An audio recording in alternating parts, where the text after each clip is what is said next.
el estudio del plegamiento de las proteínas y su función y su rol biológico. Ya en las siguientes 2 semanas, ustedes van a discutir alcances sobre las enzimas y su modo de acción. Pero en particular, este curso resulta fundamental. Ustedes van a ver que son varias teorías un poco densas, pero es necesario repartir el curso en 4 unidades con su respectiva evaluación a manera de examen para ir analizando lo que corresponde al metabolismo celular y entender que esta base bioquímica es fundamental para que ustedes puedan comprender las respuestas que tienen estos organismos a cambios en el entorno, sobre todo vinculados con lo que van a ver posteriormente, que es la expresión genética. Entonces resulta pues importante comentar, ¿no?, cómo es que las proteínas pueden plegarse a nivel tridimensional y gracias a esto poder cumplir su función biológica. El esquema básico que ustedes deben de manejar es el de que una proteína, a través del contenido de sus aminoácidos, en una secuencia lineal, tiene la información suficiente para poder convertirse rápidamente en una estructura plegada, la cual va a cumplir una función determinada. Es decir, solamente basta con la interacción potencial que tienen estos aminoácidos para que pase de su estado totalmente denaturado a su estado nativo. Seguro en biología celular han estudiado el rol de proteínas como las chaperonas o las chaperoninas para contribuir al plegamiento proteico, pero en realidad basta con lo que está almacenado en cada aminoácido para poder conocer cuál es esa interacción que van a presentar y finalmente la formación de la estructura tridimensional. Ustedes habrán escuchado hace algunos años, eh, ganaron el premio Nobel de Química justamente por la formulación de un algoritmo computacional llamado AlphaFold, que fue presentado por la empresa DeepMind de Google. Eso obviamente revolucionó por completo la forma en la cual la biología estructural era abordada, y gracias a eso se ha podido contribuir a resolver algunos problemas, sobre todo de proteínas que no eran fáciles de estudiar a nivel estructural. Con eso obviamente ya se ha logrado un avance enorme en el desarrollo de inteligencias artificiales para, por ejemplo, analizar mediante Machine Learning, Deep Learning, el potencial que se tiene para abordar el plegamiento proteico. No solamente de proteínas naturales, sino también de proteínas artificiales. Entonces, es un gran campo que uno puede tomar en cuenta para estos fines.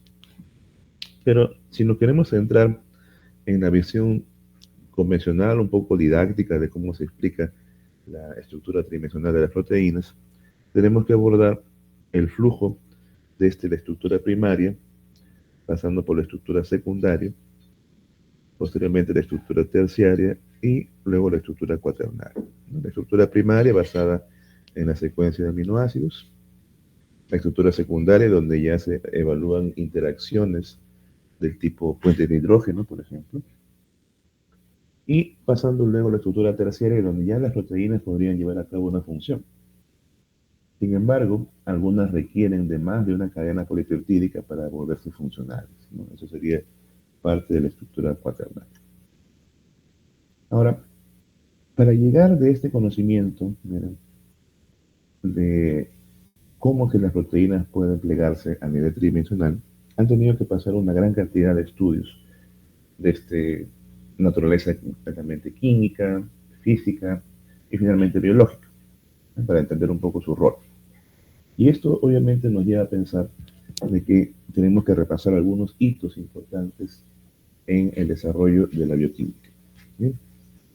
Por ejemplo, en el año 54, un científico de apellido Pauling ganó el premio Nobel de Química por sus estudios estructurales de una de las proteínas más abundantes de la naturaleza, al menos en el reino animal, que es el colágeno. El colágeno, como una proteína importante a nivel estructural, presente en la piel, en el cabello, en diversas partes de nuestro cuerpo, resulta fundamental de estudiarse a nivel estructural justamente para entender sus propiedades y también su síntesis. La estructura que este científico elucidó utilizando, por ejemplo, cristalografía y difracción de rayos X fue la de una hebra perdón, de una proteína formada por tres hebras de aminoácidos semejantes a una triple hélice, con un diámetro de 1.6 nanómetros. 1.6 nanómetros convertido a angstroms, ¿cuánto sería? 16. 16 angstroms, muy bien. Entonces esos son valores, por favor, que no pueden dejar de tener presentes, ¿sí? Porque van a ser recurrentes en la clase de hoy, ¿no? Nanómetros, angstroms, etc. Entonces, como este científico fue muy inventado en su tiempo, ¿no? Linus Pauling era una autoridad en química, también a nivel de estructura de macromoléculas, intentó elucidar estructuras de otras moléculas de importancia como el ADN y llegó a postular también de que el ADN tenía triple hélice en su estructura, o sea, tres cadenas nucleotídicas. Obviamente, más adelante los estudios de Watson y Crick más bien favorecieron que el DNA tenía estructura en doble hélice, ¿no? Para poder explicar este famoso fenómeno de la replicación semiconservativa. Pero ustedes se imaginarán una molécula tan importante como el ADN solamente va a estar presente bajo una forma de doble hélice. ¿Qué hay sobre el avance en el conocimiento del ADN? Ustedes van a ver un poco más de eso en las últimas clases del curso, pero deben recordar que el DNA presenta configuraciones muy particulares, ¿sí? Como el DNA A, el DNA B, el DNA Z. ¿Sí? Obviamente siguiendo la orientación y la distancia entre los puentes de hidrógeno, también la orientación si el giro es levógiro o dextrógiro. Pero ya en los últimos años se ha encontrado, por ejemplo, la formación del NaH, formado por tres hebras, ¿sí? Las uniones del tipo Holiday que se observan durante la recombinación homóloga, ¿sí? Que tienen otro tipo de conformación, por ejemplo, de cuádruple hélice. Esas uniones cuádruples que se observan en los telómeros, etcétera. Entonces vamos a ver que hay una amplia gama de opciones que tiene el ADN para formar interacciones que distan mucho de solamente la doble hebra que postuló Watson y Crick en su momento, ¿no? A través también de datos histográficos, se entiende. Entonces no es que Linus Pauling se equivocó, sino que se adelantó a su tiempo, ¿no? Y esto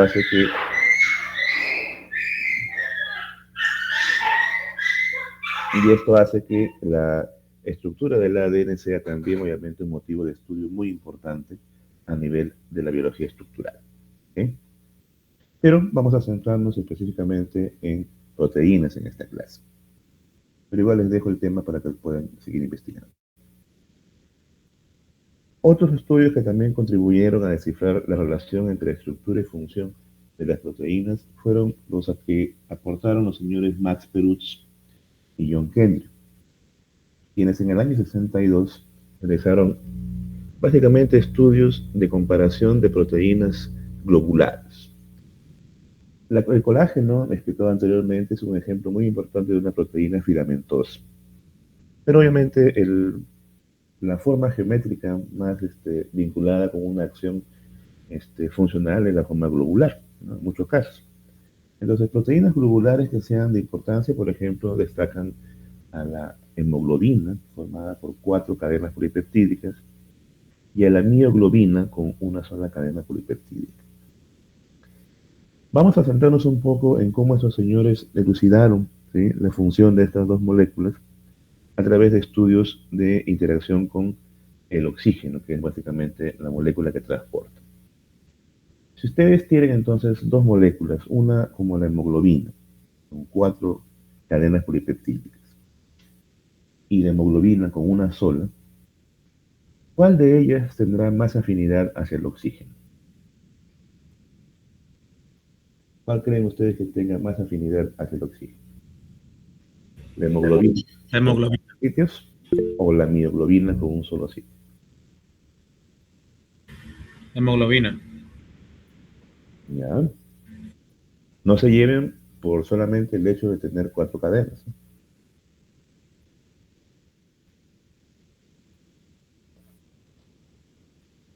Es decir, cada cadena polipeptídica tiene un grupo hemo, que es el que se une al oxígeno. Pero habría que entender también cómo es que estas proteínas funcionan y en qué ambiente se desarrollan. La hemoglobina trabaja en la sangre, ¿no? Transportando el oxígeno de los pulmones a los tejidos. Y la sangre obviamente es un ambiente rico en oxígeno. En cambio, la hemoglobina ¿dónde trabaja?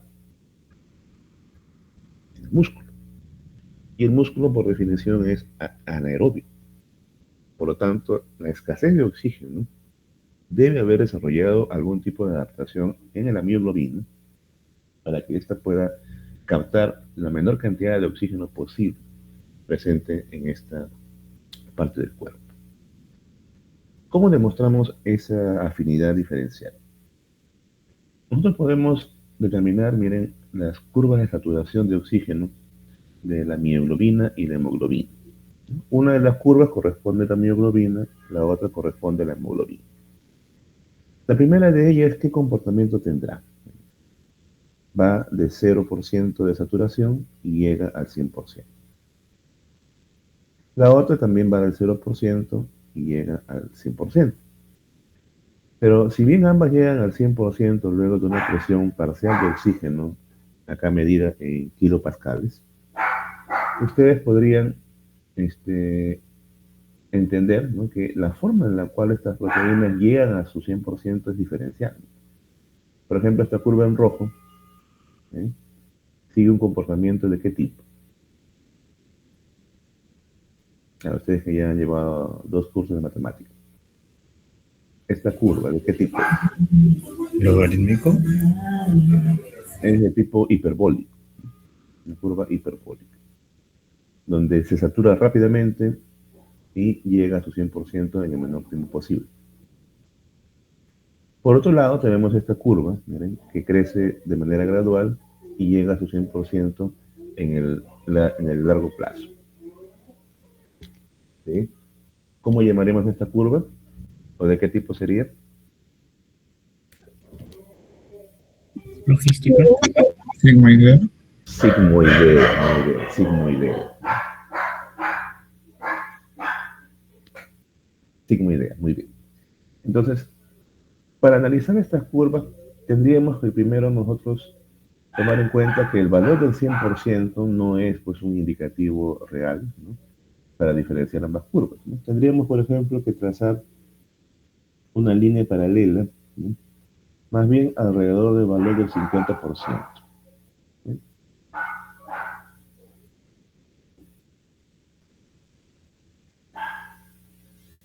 Y a partir de aquí establecer 2 puntos de corte, uno para cada curva. Uno aquí, por ejemplo, para esta curva en rojo, y otro aquí para esta curva en azul.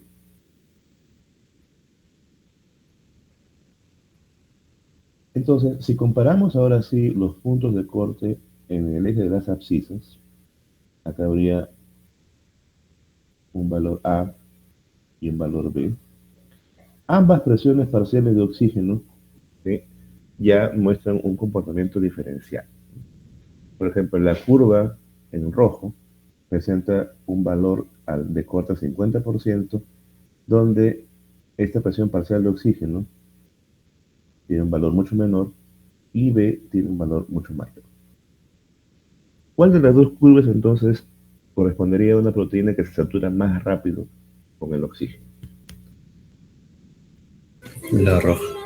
La roja, definitivamente, ¿no? Es decir, ¿por qué el 50%? Porque básicamente el 50% nos dice que la mitad de las proteínas están saturadas y la otra mitad no. Es una medida mucho más cercana a cómo realmente se comportan estas dos moléculas. Entonces, ¿a cuál de las dos correspondería la mioglobina? A esta curva en rojo, ¿no?, que con una sola cadena polipeptídica presenta más afinidad hacia el oxígeno. En cambio, la hemoglobina tiene un comportamiento mucho más lento y se satura a una mayor presión parcial de oxígeno. ¿Sí? Ese es en el caso de los dos ejemplos que les pongo en esta gráfica. Pero ustedes saben muy bien por sus conceptos básicos que, por ejemplo, existe una hemoglobina, una versión de la hemoglobina en el adulto y una versión de la hemoglobina que es fetal. ¿cierto? Entonces sería, por ejemplo, acá oportuno mencionar,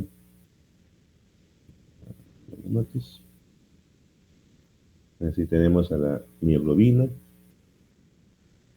tenemos a la hemoglobina fetal, tenemos a la hemoglobina en el adulto, y también tenemos una variante de la hemoglobina, que es la hemoglobina ciclémica, ¿sí? Que es presente en una enfermedad llamada anemia falciforme. Entonces, la curva de saturación que hemos mostrado para la mioglobina básicamente corresponde a ese comportamiento hiperbólico, y la hemoglobina en el adulto tiene este comportamiento sigmoidal. La hemoglobina fetal, ¿dónde estará? ¿En qué posición creen ustedes que esté dentro de estas dos curvas? ¿Más afín que la mioglobina? ¿Menos afín que la hemoglobina adulta? ¿Qué pasará más bien con la curva de la hemoglobina ciclémica? La hemoglobina ciclémica de la anemia falciforme es producto de una mutación, donde esa proteína ya no tiene la misma capacidad de transportar el oxígeno. Entonces, ¿su curva dónde estará? Por debajo Entonces, del... por ejemplo, una de las hemoglobinas tendrá su curva en esta posición, y la otra tendrá un comportamiento mucho más lento, si es que llega inclusive a saturarse. Entonces, eso ya se lo dejo como tarea, por favor, para que averigüen las curvas de saturación de ambos tipos de hemoglobinas. Y voy a, obviamente, correlacionarlo con lo que estamos mencionando, que es la afinidad hacia el oxígeno. Gracias a estos estudios, estos dos señores ganaron el premio Nobel de química en ese año. Imagínense, ahora en la actualidad no sería posible pues, con estudios tan sencillos. Pero obviamente es parte del reto de la investigación científica. De un tiempo a esta parte, entonces, ya la forma de abordar la investigación con respecto a la estructura y función de proteínas ha cambiado completamente, y tenemos que introducir aspectos termodinámicos. Ustedes van a tener que revisar su base química, ¿sí? Seguro han leído el libro de Raymond Chan, A revés al derecho, y ahí se destaca bastante la importancia de estudiar la predicción de estos comportamientos a nivel matemático. Por ejemplo, un parámetro importante que tenemos que precisar es el cálculo de la energía libre de Gibbs, que en términos sencillos van a medir la espontaneidad de una reacción química. Si ese valor de energía libre de Gibbs es menor a 0, podemos decir que la reacción es espontánea. Si más bien es mayor a 0, esa reacción necesita estar acoplada a otra para poder funcionar. Por ejemplo, ustedes saben muy bien que a nivel bioquímico hay reacciones que requieren un aporte de energía adicional, que por lo general es aportado por la hidrólisis del ATP. Entonces, esas reacciones están favorecidas por la conversión de ATP en ADP. Pero de manera natural, ¿no? Si una reacción es espontánea, tiene que tener un delta de G menor a 0. Entonces, ¿qué pasa si queremos aplicar este concepto en el plegamiento proteico? Tendríamos que decir que va a haber fuerzas que van a favorecer el estado nativo de la proteína, y va a haber fuerzas que van a favorecer el estado natural. Entonces, la sumatoria de ambas fuerzas tiene que ser negativa. ¿Qué cosas se consideran? Acuérdense, el delta de G es igual al delta de H, que es la energía, perdón, la energía basada en entalpía, la formación de enlaces, y menos T por delta de S, que es una medida de la entropía. Ahora, ¿qué componentes del pegamiento proteico están presentes en la formación de enlaces y la entropía? Es lo que vamos a ver en un momento a través de una animación.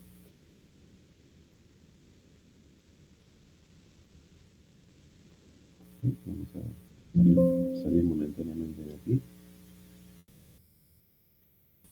Y quiero reproducir este video. Pero lo que no sé es si escuchan el sonido. ¿Escuchan algo? Sí, se escucha. Ah, ya, ya, Sí, se escucha. se escucha ya, muy bien. Entonces vamos a reproducir este video.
Muy bien. Lo que han visto, jovencitos, es una simulación, perdón, del proceso de plegamiento de una proteína estándar con diferentes tipos de estructuras secundarias.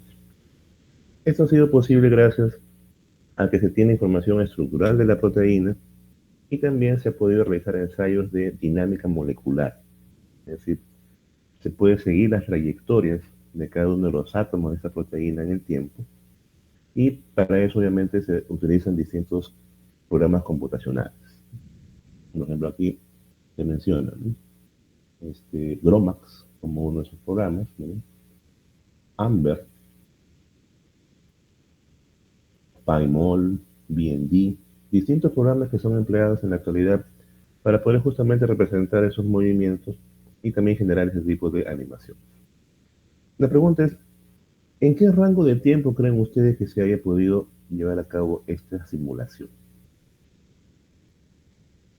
¿Cuánto le ha tomado a esta proteína plegarse?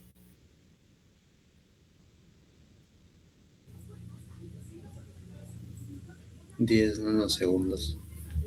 ¿Ya? ¿Alguien da más o menos? ¿Qué dice al inicio del video? Estamos hablando de una escala de milisegundos. Milisegundos es la cantidad de tiempo necesaria para que esta proteína pueda plegar. Nanosegundos sería más bien, por ejemplo, la formación de las alfa hélices o las láminas beta. Picosegundos estaría más bien en el rango de información de la vibración de cada átomo. Pero en particular, cuando queremos hablar de plegamiento, tenemos que referirnos a los milisegundos. Pero ustedes han visto que la proteína ha cambiado en distintas etapas y conformaciones, ¿sí? Entonces, vamos a hacer un repaso ahora del video utilizando esa seguidilla de etapas para poder al menos tener una idea de cómo es que se establece esa jerarquía de movimientos. ¿Comenzando por dónde? Comenzando por el estado desplegado, ¿no? Vamos a hacer aquí. ¿Cuáles serán esas etapas? Primero, partimos del estado denaturado, donde la proteína está formada solamente por su cadena de aminoácidos. Obviamente aquí se representan a los aminoácidos como una cadena lineal, ¿sí? Y los grupos R están dispuestos de esta manera, ¿sí? Como pequeñas hebras que sobresalen de la cadena principal. Este estado denaturado obviamente es perjudicial para la proteína porque no solamente no va a cumplir ninguna función, sino que va a estar expuesta a la degradación potencial por enzimas proteolíticas, ¿sí? Proteasas de distintas formas y variedades. Entonces, lo que necesita esta proteína es proteger, por un lado, esas regiones de degradación, esos enlaces peptídicos, e ir adquiriendo cierto nivel de jerarquía. Por eso es que aparece un primer nivel de estructura secundaria, ¿no? Que resulta de una secuencia lineal de aminoácidos que puede ser de 10 a 15, los cuales van a formar estructuras secundarias como las alfa hélices. Entonces, un segundo momento de este video está dado por la formación de alfa hélices, ¿sí? Formación de alfa hélices. Bien. Aún así, miren, estas alfa hélices suficientes no son, no pueden cubrir toda la estructura de proteína porque van a estar dependiendo de una composición muy particular de aminoácidos. Entonces, si bien el resto de la proteína permanece desplegado, mientras más tiempo pasa, esto sigue siendo perjudicial. Entonces aquí entra ya a tallar otro concepto mucho más general, que es que lo hidrofílico repele a lo hidrofóbico. Estamos hablando de una simulación donde la proteína está en un medio acuoso. Entonces debe haber grupos hidrofóbicos dentro de la proteína que van a tender a compactarse. Y por eso es que hablamos de una tercera etapa donde la proteína pasa a sufrir un colapso hidrofóbico, donde distintas regiones de la proteína que estaban muy lejanas ahora se aproximan. ¿Sí? Entonces vamos a denominar a esta tercera etapa como colapso hidrofóbico. Bien. ¿Qué permite este colapso hidrofóbico? Como dijimos, que distintas regiones que están lejanas se aproximen, lo cual va a permitir más bien que aparezca otro tipo de estructura secundaria, que son las láminas beta, estas que están en amarillo, ¿no? Las cuales están formadas por lo menos por dos hojas, ¿no? Una hoja que va de abajo hacia arriba y otra que va de arriba hacia abajo. Son antiparalelas. ¿Con qué debemos asociar cada una de estas estructuras secundarias? Las alfa-hélices están asociadas principalmente con el concepto de la flexibilidad, ¿cierto? En cambio, las láminas beta están asociadas con el concepto de la rigidez o estabilidad. Entonces vemos que esta proteína pues busca un balance entre ambos tipos de conformaciones para poder alcanzar su estado energético más favorable. Sin embargo, miren, a pesar de eso, no se logra del todo estabilizar a la proteína en su forma nativa. Es más, hay regiones de la proteína que aún no logran formar estructuras secundarias. Y como ven, ustedes miren, la proteína explora distintas conformaciones para poder llegar a ese estado energético favorable. Uno de ellos, por ejemplo, es la extensión de esta alfa hélice hasta regiones donde la proteína todavía está de natural. Pero eso obviamente complica aún más que la proteína adquiera una compactación y un plegamiento adecuado. Entonces, explorando distintas alternativas, por ejemplo, sería más conveniente estabilizar esta lámina beta que se ha formado. Y para eso, miren cómo el extremo C-terminal logra introducirse a la estructura de la proteína y más bien formar una tercera hoja que estabiliza aún más a la proteína. Y de esta manera ya se estaría llegando a el estado nativo.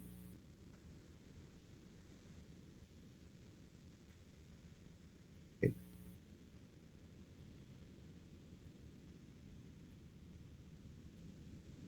Muy bien, al estado nativo. Y solamente bajo esta conformación es que la proteína va a llevar a cabo su función biológica. ¿Sí? ¿Se entiende entonces cuál es la importancia de estudiar ya ahora sí el plegamiento proteico a la luz de este tipo de herramientas? Obviamente, para poder estudiarlas necesitamos no solamente información estructural, sino también un hardware de alta potencia, una computadora que permite realizar simulaciones de este tipo. Una simulación, como su compañero mencionó, en el orden de los nanosegundos, por ejemplo, que hemos hecho nosotros en el laboratorio, en nuestro curso electivo, toma alrededor de 1 hora a hora y media. Un nanosegundo de información, nada más. Imagínense un milisegundo, que tiene 1 millón de veces más información. Entonces, para eso, obviamente, se requieren computadoras de mucho mayor capacidad de procesamiento. Muy bien. Entonces, eso es lo que podemos comentar con respecto a este video. No sé si tengan algún comentario, jovencitos.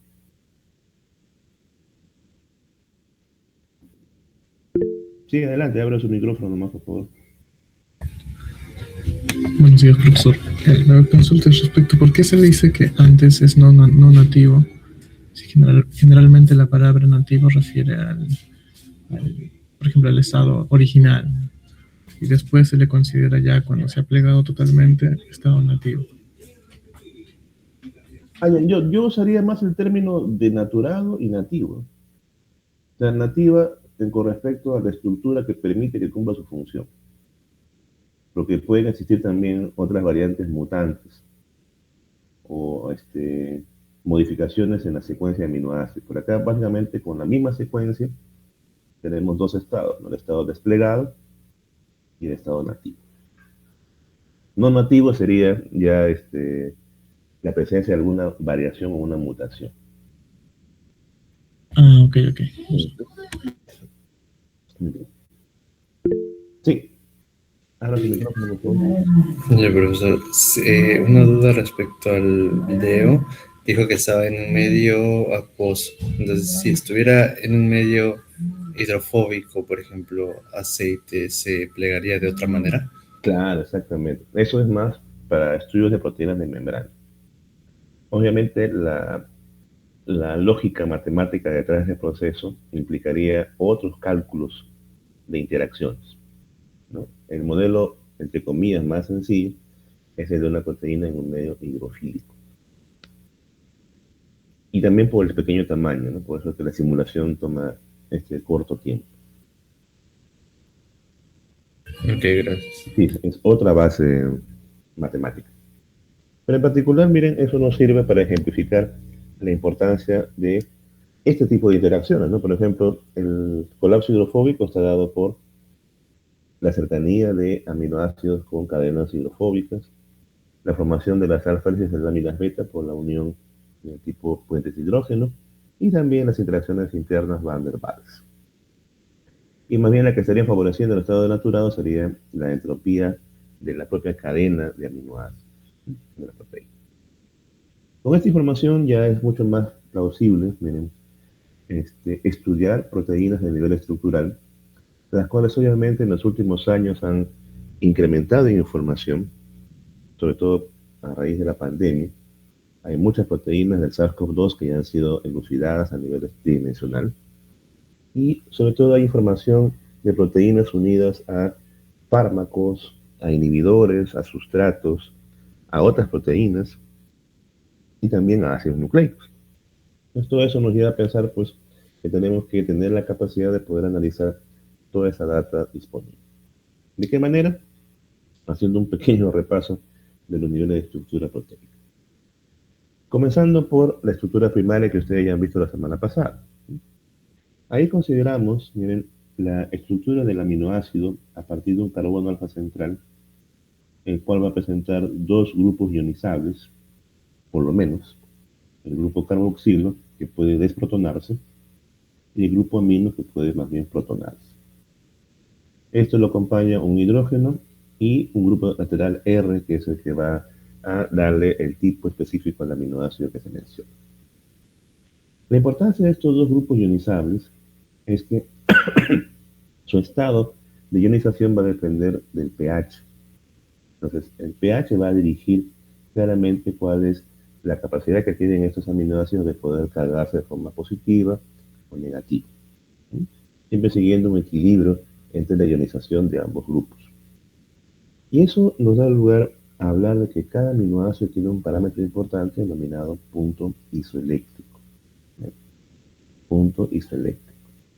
Y eso resulta de los cálculos de la constante de ionización de sus grupos ionizados. Por ejemplo, aquí del grupo amino y de este grupo carboxilo. Para un aminoácido como la valina, tenemos un pI de 5.97. A un pH fisiológico, ¿qué carga tendrá este aminoácido? ¿Positiva o negativa?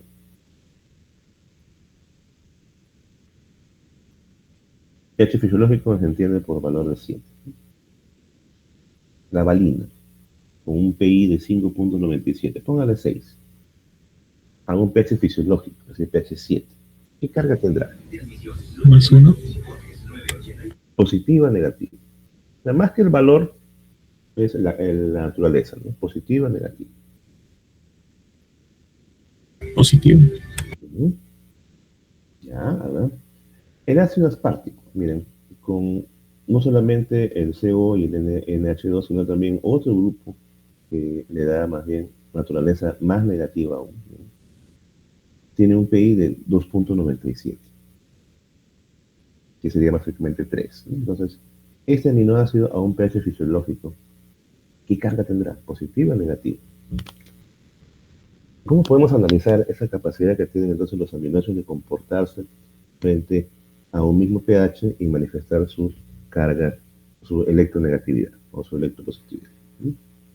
Entonces, para eso, miren, es necesario mencionar este parámetro del punto eléctrico como una medida clara del potencial de ionización de sus grupos internos. Entonces, la forma del Switzer-Young, que sería la forma cercana a este pH fisiológico, va a ser la que prevalezca y su carga va a estar principalmente dada por los grupos R. Por eso es que es necesario que ustedes este, tomen en cuenta la siguiente regla. Cuando el pH de una solución es mayor al punto isoeléctrico, ya sea de la proteína o el aminoácido, lo que va a sufrir esa molécula es una desprotonación. Y por lo tanto, la molécula va a tener carga negativa. En cambio, cuando el pH de la solución es menor al punto isoeléctrico, se va a protonar. Por eso es que presenta carga positiva. Más bien, cuando el pH es igual al punto isoeléctrico, va a presentar carga neutra. Y puede precipitar inclusive. ¿Sí? Entonces, ahora sí les repito la misma pregunta. A un pH fisiológico, ¿cuál será la carga de la valina? ¿Positiva o negativa? Negativa. Negativo. Negativa. Y el del ácido aspartico, más negativo aún, donde tiene un PI de 3.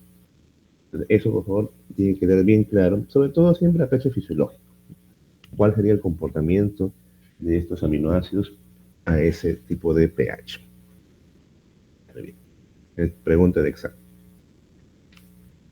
Por otro lado, miren, tenemos que lidiar con una complejidad muy amplia de el grupo R, los aminoácidos, donde tenemos por un lado a la glicina como un residuo dado por un hidrógeno, y luego siguiendo en complejidad hacia, por ejemplo, aminoácidos como el triptofano, que tienen esta estructura mucho más compleja, o la arginina. Y ustedes van a ver distintos sistemas de clasificación de aminoácidos, ¿no? Los más generales son separar a los hidrofílicos de los hidrofóbicos. Pero yo les sugiero más bien seguir este sistema que vamos a discutir en un momento para uniformizar un poco más esos criterios. Por ejemplo, vamos a agruparlos primero en aminoácidos alifáticos, aquellos cuyo grupo lateral R está formado netamente por carbonos e hidrógenos. Destacan quiénes: la alanina, la valina, la leucina y la isoleucina. ¿Sí? Esos son los 4 aminoácidos alifáticos.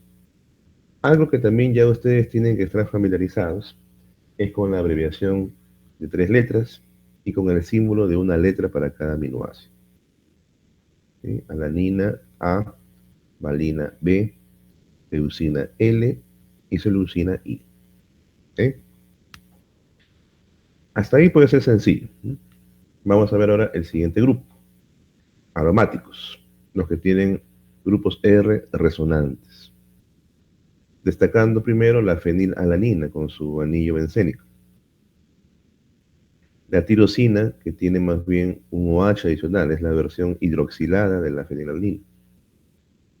Y otro que tiene un anillo heterocíclico bastante complejo, que es el triptofano. Si ahí queremos aplicar la misma regla del símbolo de una letra, por ejemplo, para el caso de fenilalanina, por como suena es la F. Pero la tirosina no es la letra T. No, la T está asignada a otro aminoácido que es la treonina. ¿Por qué entonces sería la Y en la letra asignada a la tirosina? Porque, Ya está tomado. porque le sigue la Y a la T. ¿Cuál creen que sea la lógica detrás de esto? La tirosina es precursora de qué hormona?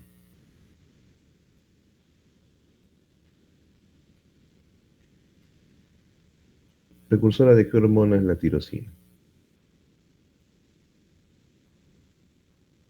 De la tiroxina. Acuérdense.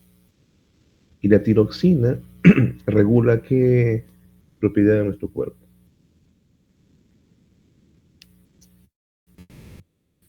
Las hormonas tiroideas. Ya. Y ahí esas hormonas, ¿qué cosas regulan? Metabolismo. ¿De qué elemento? Yodo. De yodo. Muy bien, de yodo. Y yodo se escribe con Y. Entonces, por eso la letra asignada para la tirosina es Y. ¿Y quién, a ver, puede al menos darnos una idea de por qué triptofano tiene la letra W asignada? Es un poco más compleja el raciocinio, pero miren, ¿qué pasa si tomamos en cuenta la estructura de este anillo heterocíclico, donde analizamos justamente esta porción de los enlaces? ¿No? Carbono, carbono, carbono, nitrógeno, carbono. Semeja a una W. Por eso que su símbolo es W. Aparte que ya no había más letras asignadas para los aminoácidos. No había más chance tampoco. Entonces tenemos, miren, 4 alifáticos y 3 aromáticos. Luego de ahí vendrían aminoácidos polares y apolares. ¿Cuándo una molécula, por definición, es polar? ¿Cuándo una molécula es polar? Cuando alguno de sus lados laterales presenta carga positiva o negativa. Ya. A ver, por ejemplo, cuando ustedes disuelven sal en agua, los iones se disocian, ¿cierto? En positivos y negativos. Cuando ustedes disuelven azúcar en agua, ¿qué pasa con la estructura química de la glucosa? ¿También se disocia? No, no se disocia. ¿Qué entonces permitiría que la glucosa sea soluble en agua?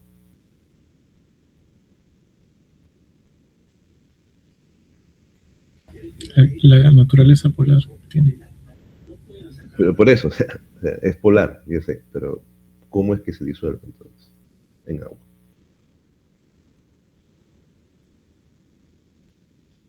¿Qué está formando la glucosa con el agua para que pueda disolverse? Fuente de hidrógeno.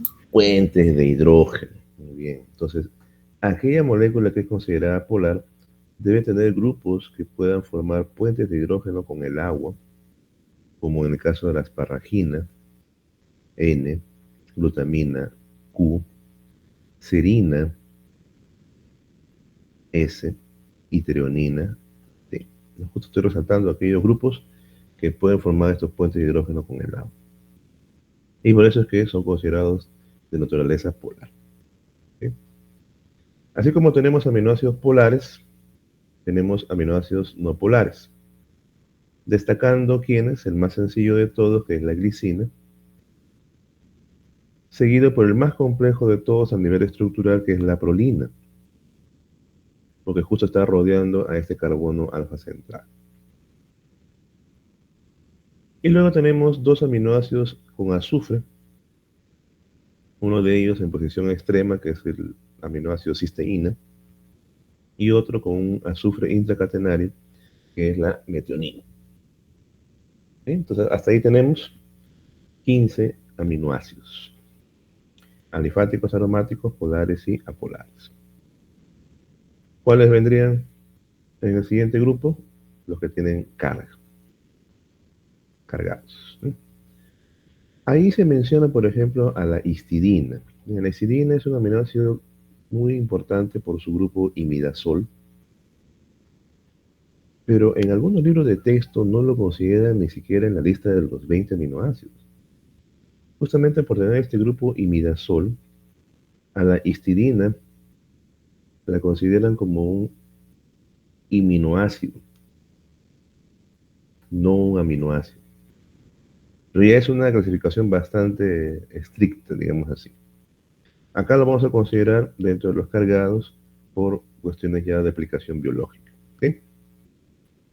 Entonces, histidina H, lisina, miren, con su grupo NH3 adicional, K, y argidina con este grupo guanidino adicional, R. Y ahí están los 3 aminoácidos de carga positiva. Y finalmente están los ácidos. El ácido aspartico, D, y el ácido glutámico, E. ¿Sí? Son esos 5 aminoácidos adicionales los cuales completarían la lista de los 20 aminoácidos convencionales. pero no son los únicos, ¿no? El aminoácido número 21, por ejemplo, fue descubierto ya hace algunos años en algunos organismos procariotas y eucariotas extremófilos, que es el aminoácido llamado selenocisteína. Y en particular se explica la aparición de este aminoácido en ambientes donde, en lugar de haber azufre en el medio, está presente un átomo de selenio. Entonces, ese selenio reemplaza el azufre, dando lugar a este aminoácido número 21. Su símbolo es la U, por si acaso. Selenocisteína. Y el aminoácido 22 fue descubierto más recientemente aún, sobre todo en arqueas, ¿no? Que son organismos, entre comillas, muy antiguos. Y se conoce como pirrolisina, ¿no? Es decir, es la lisina y adicionalmente tiene un grupo pirrol, ¿no? Y que le da ciertas propiedades estructurales a esas proteínas para poder resistir también ambientes extremos. ¿Sí? Su símbolo más bien es la O. Entonces, hasta ahí tenemos 22 aminoácidos ya tiene su propio codón, ¿no? Que son básicamente los dos codones que antes eran considerados como stop. Ustedes se acuerdan de su código genético. Muy bien. ¿Qué pasa ahora con estos aminoácidos cuando quieren formar una cadena polipeptídica? Van a unirse a través de la formación de un enlace peptídico, liberando una molécula de agua por cada dos aminoácidos. ¿Sí? Entonces uno puede calcular o estimar, ¿no?, que por cada n aminoácidos de una cadena polipeptídica se liberan n-1 moléculas de agua. Sin embargo, eso es cierto siempre y cuando la cadena polipeptídica sea lineal. Si es cíclica, ahí sí hay que determinar claramente qué otra modificación química hay. Pero normalmente es para cada n aminoácidos, n-1 moléculas de agua que se liberan, dando lugar a una cadena polipeptídica, miren, que ya de por sí va a presentar cierta polarización. Va a presentar un extremo amino terminal de carga positiva, NH3 positivo, y un extremo carboxilo terminal desprotonado, un COO negativo. Sin embargo, miren, la naturaleza de esta cadena polipeptídica dista mucho de la estructura lineal propiamente dicho, ¿eh?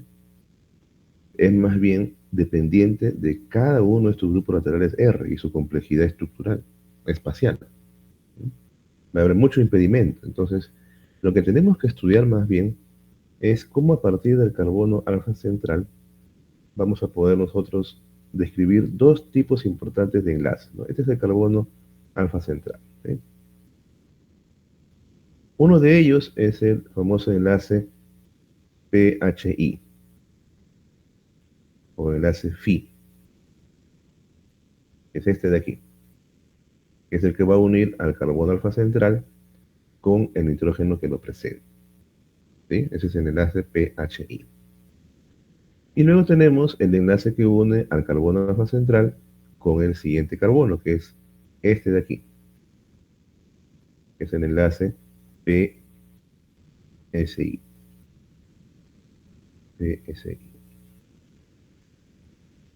Los cuales teóricamente, ¿no?, los dos deben rotar desde menos 180 hasta 180. ¿Qué va a impedir que estos enlaces tengan libre rotación? La complejidad de cada aminoácido, ¿no? Si es glicina, va a haber una rotación amplia. Si es prolina, ¿qué creen ustedes? La rotación va a verse restringida. Entonces, esto va a ser importante al final para nosotros poder predecir cuál va a ser el tipo de plegamiento que tenga una proteína. Tomen en cuenta eso, por favor. La distribución del enlace PHI y del enlace PSI. Y además, miren, hay que recordar cuál es la distancia entre los átomos de una proteína. Por ejemplo, entre el carbono y el oxígeno, 1.24 ¿qué unidades? Angstroms. Acuérdense, angstroms. Entre el carbono y el carbono, 1.5. Entonces, ¿qué instrumento será capaz de medir o diferenciar, o discriminar estos dos átomos a una distancia de 1.5 5 angstroms, 1.2 angstroms. ¿Cómo podemos llegar a ese nivel de resolución? ¿Qué han escuchado ustedes? ¿Qué técnica es la que se ha podido emplear para ese fin? AFM. La microscopía de fuerza atómica. Claro, es una de las variantes, pero no al nivel de resolución. La difracción de rayos X. Ya, por ejemplo, o sea, si tenemos un cristal de la proteína, podríamos estudiar la ubicación de sus átomos. Muy bien. De repente han escuchado ustedes la resonancia magnética nuclear también, o recientemente la criomicroscopía electrónica. Son técnicas que nos permiten llegar a una resolución tal que podemos discriminar claramente la ubicación de los átomos de una, perdón, sí, de los átomos de una proteína. Ahora, lo importante aquí va a ser de dónde vamos a sacar nosotros la información. Ustedes van a, o han revisado seguro ya, repositorios de información biotecnológica como el NCBI, donde se tienen secuencias tanto nucleotídicas, de genes, de proteínas, de genomas completos, etcétera. Pues cuando se extrae esa información, pues se tiene una vista como esta, ¿no? Un poco monocromática, no es tan llamativa, pero lo que nos interesa es esto, ¿no? Que ustedes rápidamente puedan distinguir la secuencia de aminoácidos, ¿no? Metionina, treonina, asparagina, treonina, isoleucina, treonina, ácido glutámico y así sucesivamente, ¿no? Esto debe ser entonces, pues, parte de ya su lectura complementaria para poder distinguir de manera inequívoca a qué letra corresponde cada aminoácido. Y no me digan después, la A corresponde a la adenina, ¿no? ¿Qué ha ocurrido? O la T corresponde a la timina, ¿no? O la C, de repente por aquí hay, no hay una C, o la G que corresponde a la guanina, ¿no? Ahí sí ya los regreso a la química. Entonces, la idea justamente es que ya se familiaricen con estos 20 aminoácidos y sus símbolos respectivos, muchachos, ¿sí? Muy bien. Pero el NCBI, si bien es un repositorio muy importante, la información que recibe periódicamente no es revisada. Se pasa por un proceso de anotación automatizado. Pero imagínense revisar la cantidad ingente de datos que se reciben todos los días en este repositorio. Entonces, un repositorio con mayor nivel de filtración es el UniProt. ¿Sí? Y el UniProt tiene a su vez dos bases de datos internas, que es el Trembol y el SwissProt. SwissProt ya tiene una anotación manual, es decir, que ha sido ya revisada por un curador bioinformático. Y eso da lugar, pues, a que la información sea mucho más evidente, ¿no? O sea, tenemos acá la proteína, es la misma proteína que en el caso de NCBI, solo que acá está mostrada con características diferentes, ¿no? Cuál es el gen, el organismo, si ha sido revisada o no por alguien, y el score de anotación y su evidencia, es decir, si es que realmente la proteína existe, y no que se trate de una elucidación bioinformática, ¿no? Ustedes en biología celular han hecho una práctica de código genético, ¿cierto? Han partido de una secuencia nucleotídica y usando el código genético han traducido esa secuencia a aminoácidos. Pero, ¿cómo sabemos si esa secuencia al final va a sufrir alguna modificación o no? Entonces tenemos que partir de la proteína purificada, ¿no? Para saber si es que realmente esa secuencia es un reflejo de lo que partió a nivel genético. Entonces por eso es que tenemos que considerar primero de dónde se obtuvo la secuencia. Y en muchos casos, las proteínas solamente son secuenciadas por su predicción bioinformática. Entonces tenemos que añadir evidencia experimental, ¿sí? De siquiera que la proteína existe en la naturaleza, ¿no? Si no sería una proteína hipotética o una proteína putativa. Muy bien. ¿Y por qué entonces destacar la importancia del secuenciamiento de las proteínas? Así como el secuenciamiento de ADN, también debe haber entonces metodologías para secuenciar aminoácidos, ¿no? Una de ellas ha sido por muchos años el gold estándar en el secuenciamiento de aminoácidos conocido como degradación de etno. Miren aquí la cadena lineal, ¿no? Acá hay 5 aminoácidos, los cuales a mí me interesa saber la identidad de cada uno de ellos. Entonces, el primero es modificado por un grupo llamado fenilisotiocianato, el cual va a unirse covalentemente al primer aminoácido para luego, mediante una hidrólisis química, en este caso una hidrólisis ácida, escindir este enlace peptídico, liberando a la versión modificada de ese aminoácido. ¿Para qué me sirve a mí este tipo de modificación? Para poder detectar ese aminoácido en una cromatografía líquida. Es decir, yo voy a tener estándares para los 20 aminoácidos y voy a poder diferenciar su ubicación en una cromatografía líquida. Entonces, lo que hay que hacer es marcar un aminoácido, en este caso el primero, hidrolizarlo y luego detectar esta variante en, por ejemplo, una columna de HPLC. Entonces, ustedes ya se imaginarán, miren, lo largo del proceso. Marcar químicamente un aminoácido, hidrolizarlo y luego hacer una cromatografía. ¿Cuánto tiempo tomará eso? En promedio, 2 horas o más. Aparte que hay que hacerlo por triplicado. Aparte, miren, si la secuencia está formada por 100 aminoácidos, necesitaríamos 99 rondas de hidrólisis. Y eso, obviamente, teniendo en cuenta que se requiere una gran cantidad de muestra al inicio. Microgramos de proteína, miligramos de proteína en algunos casos. Entonces, si bien es una técnica bastante robusta, su uso es bastante complejo. Solamente hay un grupo de expertos, ¿sí?, que trabajan con ese tipo de técnicas, ¿no? Expertos en cromatografía, en marcado químico, ¿no? Química de proteínas. Una de las técnicas que más bien ha mejorado estos perfiles de secuenciamiento de proteínas es la llamada espectrometría de masas, que diferencia claramente la masa de un aminoácido con respecto al otro, ¿no? Por ejemplo, la masa de la leucina es diferente a la masa de la prolina. Esta a su vez es diferente a la masa de la serina, de la alanina, de la histidina, etc. ¿Sí? Entonces, mediante esta metodología, con un nivel de sensibilidad tan alto, yo puedo distinguir o discriminar la masa de cada aminoácido. E inclusive puedo distinguir la versión normal de un aminoácido, por ejemplo la serina, de su versión modificada, que es la fosfoserina. Acá tiene un grupo fosfato adicional, ¿no? Que obviamente se diferencia en la masa del grupo fosfato. Entonces, todo eso es posible utilizando esta metodología de la espectrometría de masas, que aparte, obviamente, da resultados en poco tiempo, en segundos, y obviamente también requiere menos cantidad de proteína. Y entonces, con estos dos, podemos tener una idea clara de cuál es la secuencia real de aminoácidos de la proteína. ¿Y por qué es importante entonces tener clara la secuencia primaria?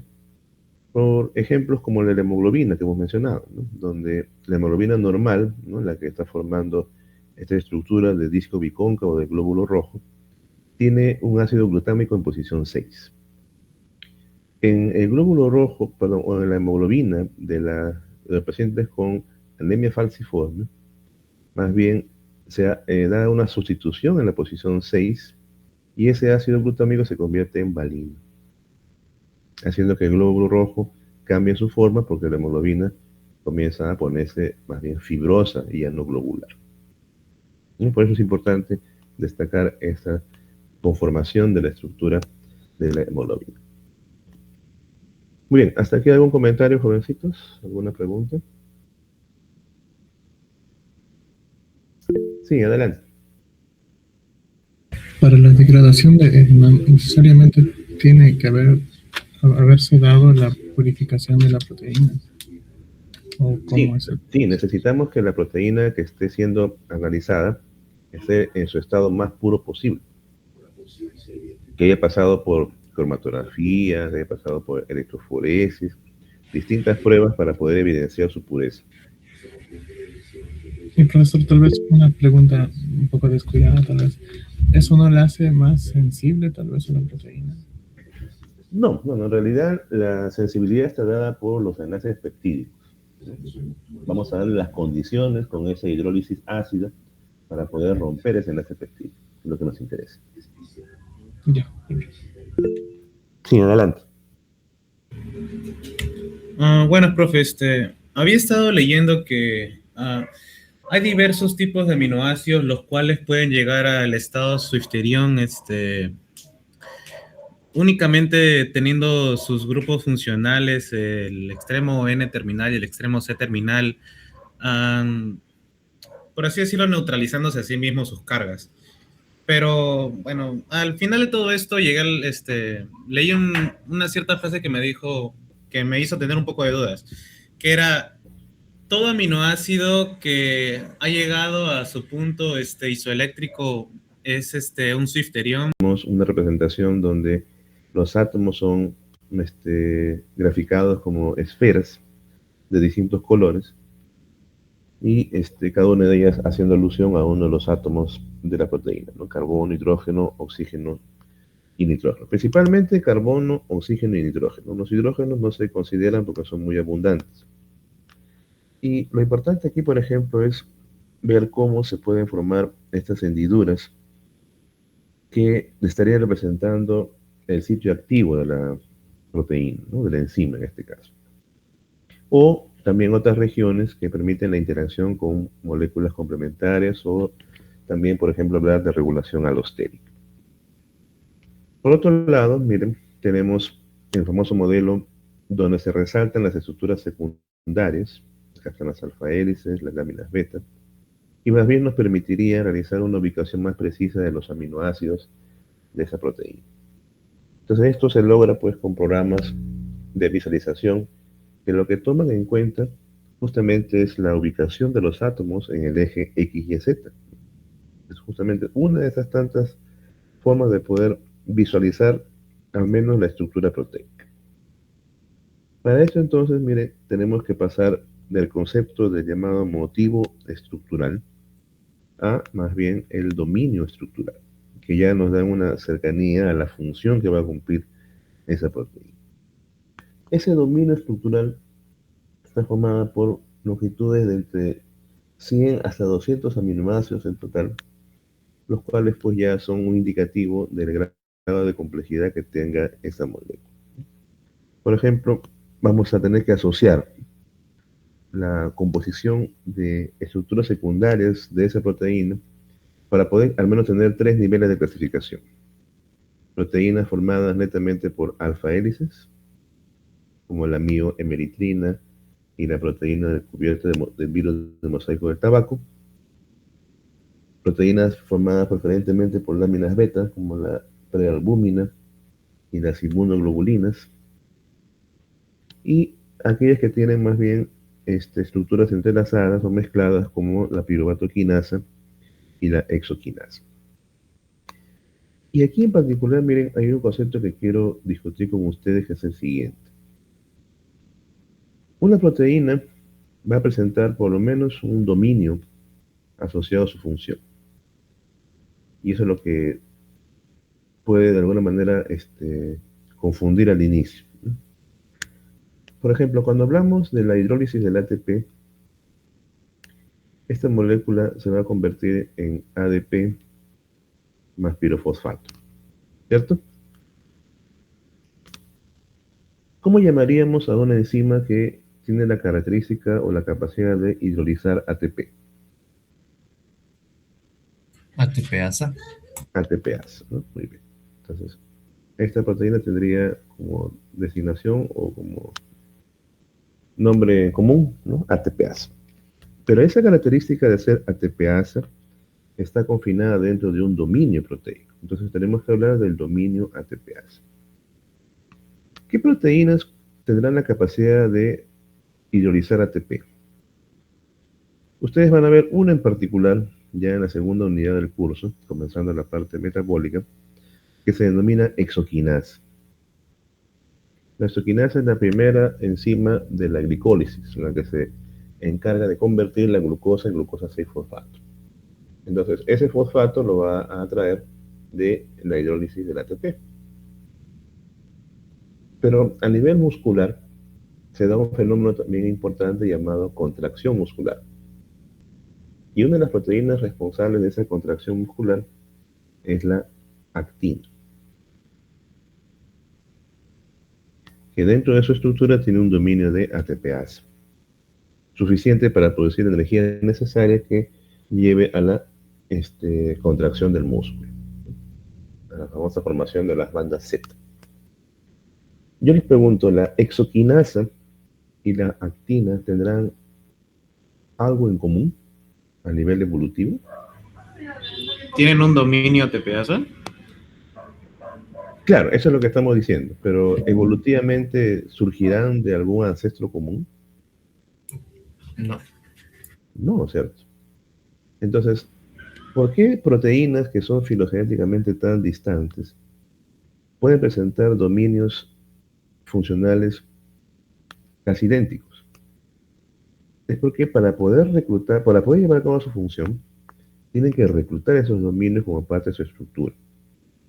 Entonces, ahí hay un concepto muy importante que es la convergencia estructural. Entonces, puede haber, miren, proteínas que tengan secuencias primarias totalmente diferentes, como el que estamos mencionando, pero que a nivel tridimensional van a plegarse de manera muy semejante. Y obviamente para que tenga la capacidad de ser ATPase es porque el plegamiento es semejante. Entonces, un ejemplo bastante claro de esta convergencia estructural es la llamada toxina diftérica, que como ustedes ven aquí en el centro, tiene 3 dominios bien marcados. La proteína de gran tamaño. Un dominio transmembrana, un dominio catalítico y un dominio unión a receptores. Esta toxina diftérica, ¿cuál es la primera que fue elucidada para poder producir una vacuna? Producida por una bacteria llamada Corynebacterium diphtheria. Entonces, estudiar esta proteína es muy complejo si es que no lo separamos en sus dominios. Pero al separarlo en sus dominios vamos a ver algo bastante importante. Por ejemplo, ¿qué pasa si analizamos el dominio transmembrana solamente? Este dominio transmembrana tiene un plegamiento muy semejante al de la mioglobina. Ustedes dirán, ¿qué de particular o qué de común tendrá una proteína de origen bacteriano, como la toxina diftérica, versus una proteína de un vertebrado? Al menos evolutivamente nada, pero el plegamiento es muy semejante. Luego tenemos el dominio catalítico, que al analizarlo de manera individual, sí al menos tiene algo de correlación con las exotoxinas bacterianas. Pero el caso más llamativo es el dominio de unión a receptores, ¿no? Porque esta toxina se une a receptores del epitelio humano, ¿no? Y cuando vemos su plegamiento es muy semejante al del dominio de unión a celulosa de otras proteínas bacterianas. Entonces, por más que hablemos pues de que hay una conservación en la estructura y función de las proteínas, hay que tener en cuenta que no podemos separar y analizar a la proteína por sus partes y luego asumir que es el todo, sino que cada dominio tiene su propia historia evolutiva. Y esto también nos permite pues predecir la estructura de una proteína a partir de su forma de plegamiento nada más. Es el ejemplo de la toxina diftérica y es el ejemplo del concepto de la convergencia estructural. Ahora, para poder explicar la formación de estos dominios y esta estructura terciaria, tenemos que recordar cuáles son esas fuerzas que favorecen esa unión. Puente de hidrógeno, sobre todo estabilizando uniones cercanas, interacción hidrofóbica por otro lado, los enlaces iónicos, y en particular destacan los puentes de sulfuro, que son una medida de la termoestabilidad que tiene esta proteína frente, por ejemplo, a las elevadas temperaturas, ¿no? Hay enzimas que mantienen su actividad a pesar de haber sido incubadas a 100 grados centígrados. Pues, ¿cómo es posible eso, no? Es probablemente porque en su composición hay varios puentes de sulfuro que estabilizan sus interacciones. Estos puentes de sulfuro resultan de un balance de oxidación y reducción del medio en el cual se encuentra la proteína, y permite la formación de este enlace a través de dos cisteínas que están próximas en el espacio. Entonces, en un medio oxidativo, la proteína va a favorecer la formación de puente disulfuro, mientras que en un medio reductor, esta más bien se ve desfavorecida. ¿El citoplasma de las células es oxidativo o reductor?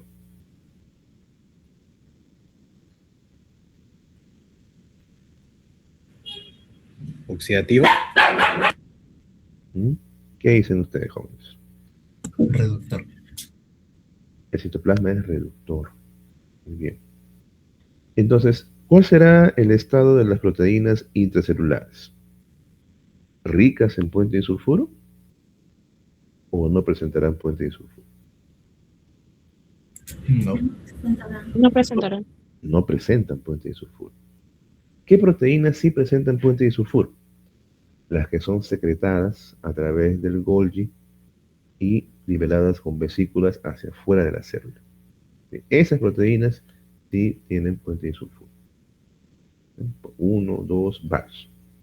Entonces hay que destacar por favor esa importancia, ¿no? Debido a que en el medio celular, intracelular, las proteínas no tienen puente disulfuro.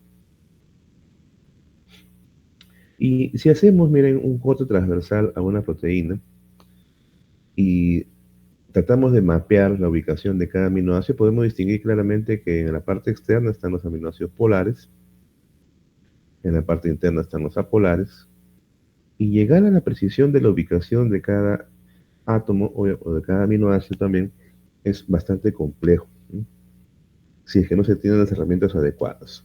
Por eso es que tenemos que revisar sobre todo la información que está depositada en los repositorios, como el Protein Data Bank, que es uno de los más completos hasta la fecha en información estructural de proteínas, ¿sí? Si analizamos el Protein Data Bank, jóvenes, vamos a ver aquí. Vamos al Protein Data Bank. Y quiero analizar, no sé, la proteína que hemos mencionado, la enzima, la toxina distérica, perdón.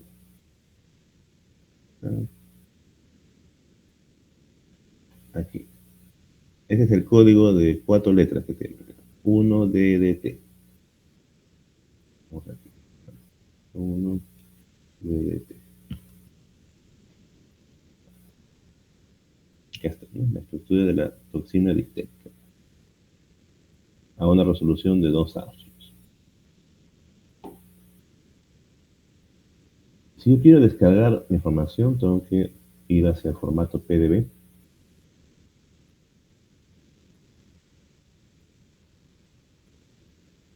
Y luego abrir.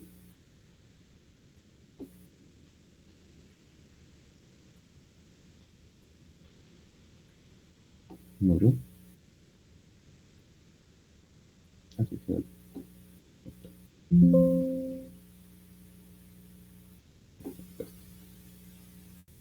Muy bien, esta es la toxina distérica, ¿no? Ven ustedes la representación de en cruz. Están las moléculas de agua, están las estructuras del tipo láminas beta, las alfa hélices, está también algún inhibidor de repente anclado en su estructura durante el proceso del análisis. Pero la pregunta es, ¿qué cosa es lo que interpretan estos programas para poder mostrarnos esta figura? ¿Qué es lo que finalmente arrojan estos ensayos que determinan la estructura 3D de las proteínas? Para empezar, miren.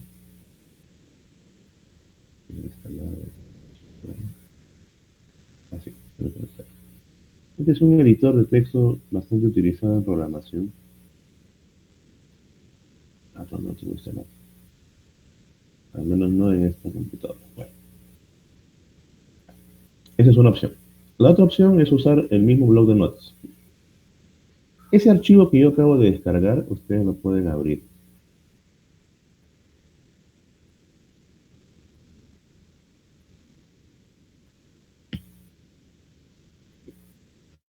Miren. ¿Qué información tenemos de ese archivo? La toxina, cuándo fue depositada, la resolución, en este caso es 2 angstroms, ya está, la resolución 2 angstroms, y así sucesivamente. Pero lo que me interesa para este fin, para la clase de hoy, donde está la secuencia aminosídica, es lo siguiente, ¿no? Miren, para el aminoácido glicina, que es el primero de ellos, ¿qué serán estos valores de menos 2.159, 56.306, 56.722? Estos valores corresponden a la ubicación de este átomo, en este caso el nitrógeno, en el eje X y Z. Aquí, para este carbono alfa, menos 1.195, 56.425, 55.580. Esto entonces representa esa distribución espacial de cada uno de los átomos de todas las proteínas, ¿sí? Hasta toda la distribución. Y es lo que interpretan estos programas de visualización de estructuras proteicas. Entonces, llegar a estos datos es justamente el objetivo de estas metodologías que descifran la estructura tridimensional de las proteínas. Como por ejemplo, la difracción de rayos X, que mencionaron algunos de ustedes. Partiríamos entonces de algún experimento que nos permita formar un cristal de esta proteína y luego hacer que los rayos X impacten en su estructura para que se forme un patrón de difracción propiamente dicho. Este patrón de difracción, miren, un momento.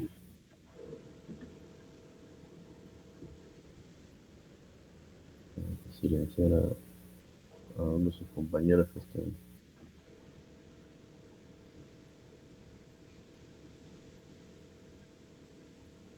No puedo silenciar. Arturo, por favor, si puedes apagar tu micro. Ya, gracias. Me quiero sacar de la sala de todo. Muy bien. Entonces, este patrón de difracción, miren, no son más que puntos donde los rayos X han incidido. Obviamente, mientras más distantes del centro se encuentren, más resolución hay. Y también se calcula la intensidad de cada punto, lo cual hay que convertir a este tipo de información denominado densidad electrónica.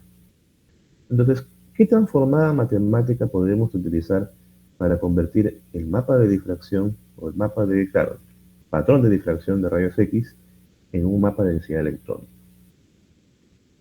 Es que ya han visto matemática 1, 2, no sé si han llegado a matemática 3. ¿Qué transformación matemática podríamos utilizar para convertir esta información en la parte electrónica?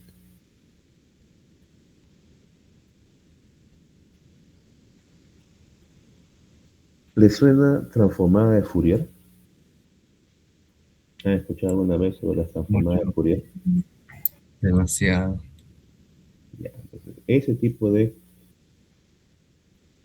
conversión matemática es la que se utiliza para poder interpretar los patrones de difracción en mapas de densidad electrónica. Transformada de Fourier. Muy bien. Pero entonces aquí el objetivo es primero, ¿no?, obtener el cristal de la proteína. Para eso ustedes tienen que partir de la proteína purificada, ¿sí?, en alta concentración, la cual es colocada en un objeto, y este a su vez es depositado sobre un pocillo de esta placa de cultivo que contiene una solución precipitante. Solución precipitante en el sentido de que va a jalar las moléculas de agua del ambiente y poco a poco va a hacer que la gota de esta proteína se vuelva un cristal.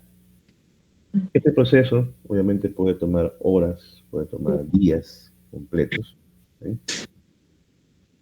Micro, por favor.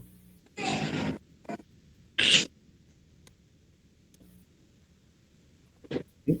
Entonces, Pablo, ¿por qué no estamos vivos? hola. Hola. Mariano. Ah, ya, Mariana. Ok, gracias, Mariana.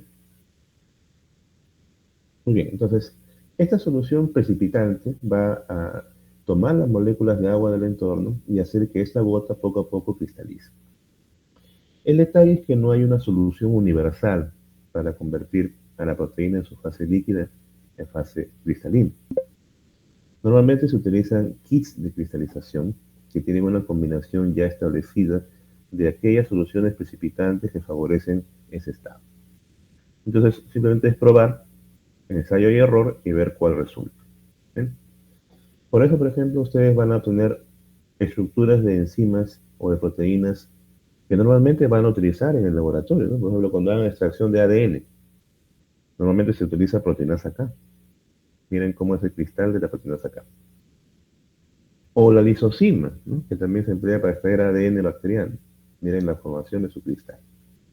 Y así sucesivamente de cuantas moléculas ustedes puedan usar en el laboratorio y quieran ver cuál es su distribución espacial estructural. ¿Qué hacemos luego con estos cristales? Esos tienen que ser manipulados no con la mano alzada, sino con sistemas robotizados.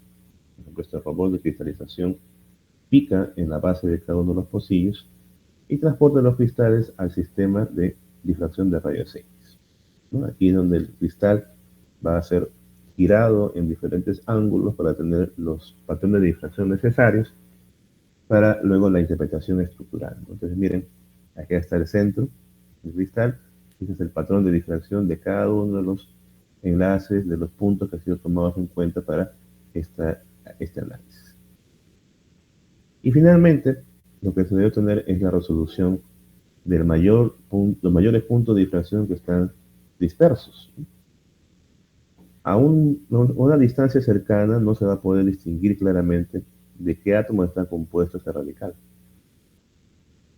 A 2 angstroms al menos algo se ve, pero ya cuando nos acercamos a la distancia real de átomos en una proteína podemos distinguir claramente que está formado por 6 átomos. Entonces, la idea es que ustedes, si quieren analizar cristales, deben ser de una resolución por lo menos de 2, ¿sí?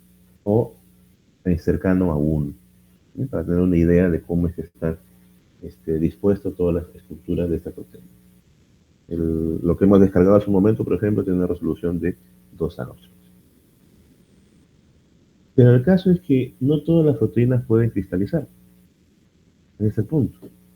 Entonces, en esos casos se recomienda utilizar la llamada resonancia magnética nuclear, que utiliza el concepto de la vibración de cada átomo cuando la molécula se acerca a un campo electromagnético. Ustedes se acuerdan cuando en química vieron el concepto del spin más un medio y el spin menos un medio.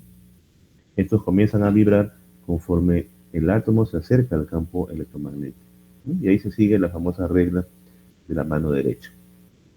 Entonces, en términos prácticos, una proteína, miren, en solución es acercada a un imán de alta potencia y se detecta la vibración de los principales átomos. Comenzando por el más abundante, que es el hidrógeno, seguido del nitrógeno y luego del oxígeno. Un mapa o un espectro por NMR unidimensional del hidrógeno se vería de la siguiente manera. El hidrógeno unido al nitrógeno tiene su vibración en este rango. El hidrógeno en grupos aromáticos tiene su ubicación en este rango. El hidrógeno unido a grupos alifáticos en esta otra posición. Y el hidrógeno a grupos metilos en esta otra posición. Si bien a nivel unidimensional no es tan informativo, ¿qué pasa cuando ya comenzamos a aumentar el número de elementos? Por ejemplo, aquí bidimensional cuando se analiza el hidrógeno y el nitrógeno. Aquí ya podemos al menos tener una idea de la estructura de la proteína. Y más aún si le añadimos el oxígeno. Pero con una limitante que es el tamaño. O sea, no podemos analizar proteínas muy grandes, ¿no? Si combinamos ambas metodologías, obviamente ya esto implicaría pues un presupuesto muy alto, no solamente para la compra, sino también para el mantenimiento. Y hay laboratorios, por ejemplo, este de aquí, de un instituto en Argentina, que cuenta con ambas facilidades. ¿A esto qué le voy a sumar? Le voy a sumar la criomicroscopía electrónica, que también ya es frecuente de encontrar en algunos laboratorios, por ejemplo en Brasil. donde la muestra proteica es vitrificada, es congelada en nitrógeno líquido, y se hace incidir el haz de electrones para detectar diferentes proyecciones de esa proteína. Y la idea es colectar el mayor número de proyecciones para luego juntar toda esa información y permitir la reconstrucción de la estructura de la proteína. No sé si ustedes se han enterado o se recuerdan que hace algunos años se presentó la primera imagen de un agujero negro, ¿no? Y seguro han visto la foto en la cual la científica estaba al lado de toda una pila de discos duros que eran las que mantenían la información de las imágenes de los satélites, ¿no? Entonces, lo mismo sucede, ¿no?, cuando tenemos que reconstruir la imagen de una proteína usando esta metodología. La cantidad de proyecciones que tenemos que analizar es sumamente alta, ¿no? Por eso que el software es bastante pesado para trabajar, no puede trabajar en cualquier computadora. Y con esto finalmente se logra construir el modelo proteico. Entonces, con esa introducción, jóvenes, miren, hasta la fecha tenemos ya más de 250.000.000 de estructuras proteicas depositadas en el Protein Data Bank, y podemos pues analizar toda esa diversidad estructural de las proteínas. Sin embargo, no todas pues trabajan con una sola cadena polipeptídica, ¿no?, como hemos mencionado.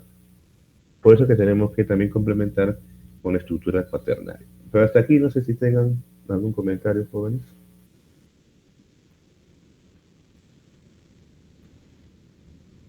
¿Alguna pregunta?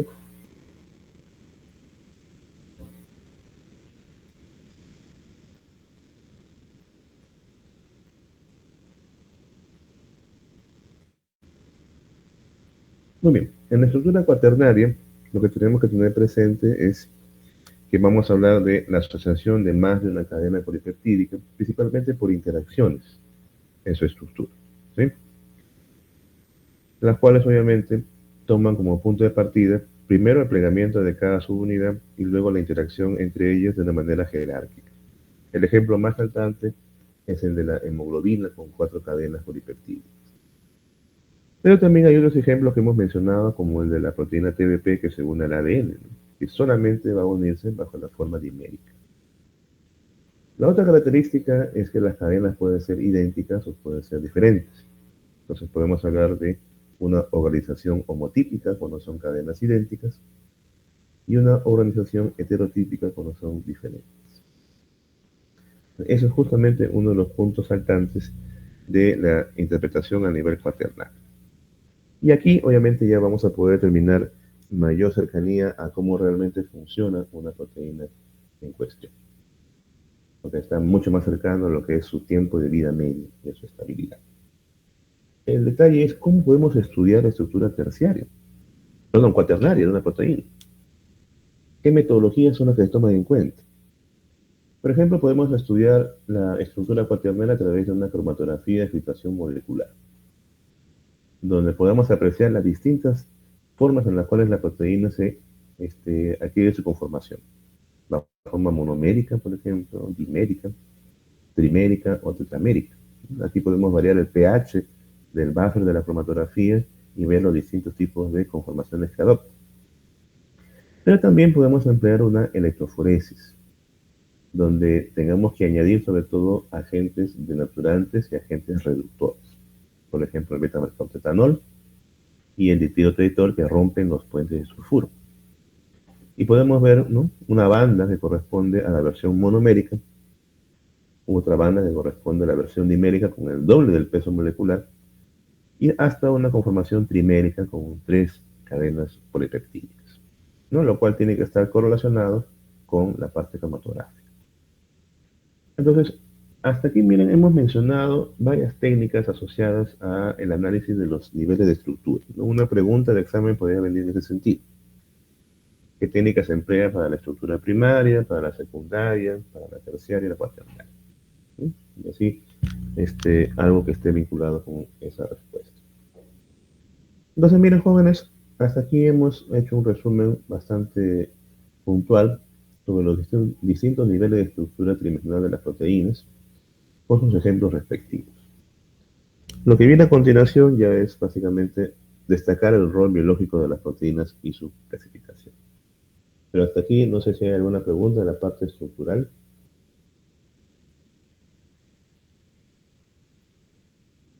Sí, adelante.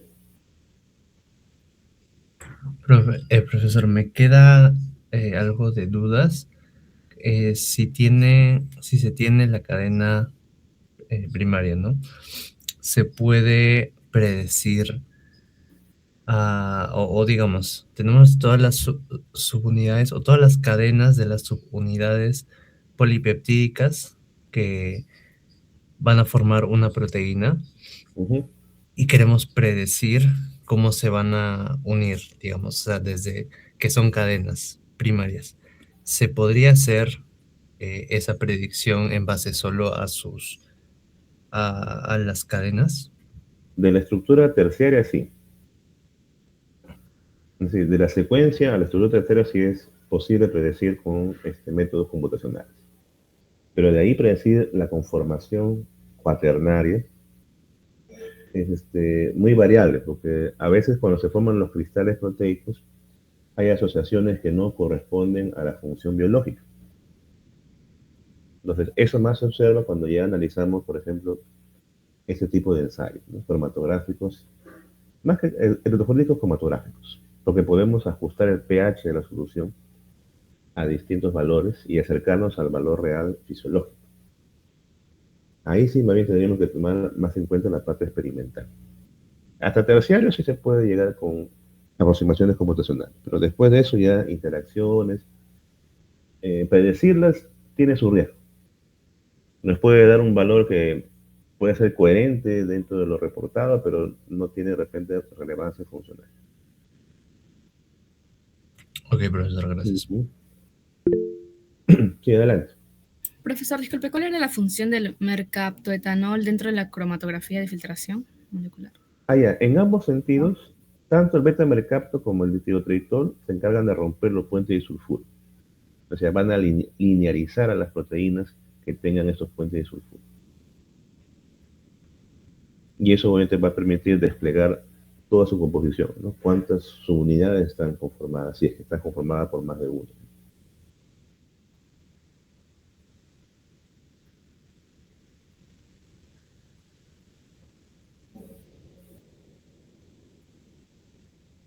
Muy bien. Si no hay más comentarios, pasaríamos entonces a describir el rol biológico de las proteínas y su clasificación. Para esto, esta tabla les va a ayudar a ustedes a guiarse rápidamente de los principales tipos de funciones que cumplen las proteínas: enzimas, proteínas estructurales, de almacenamiento, de transporte, reguladoras, de movimiento y de defensa. Ustedes van a tener dos clases adicionales después de esta sobre enzimas, entonces no voy a profundizar más sobre esto.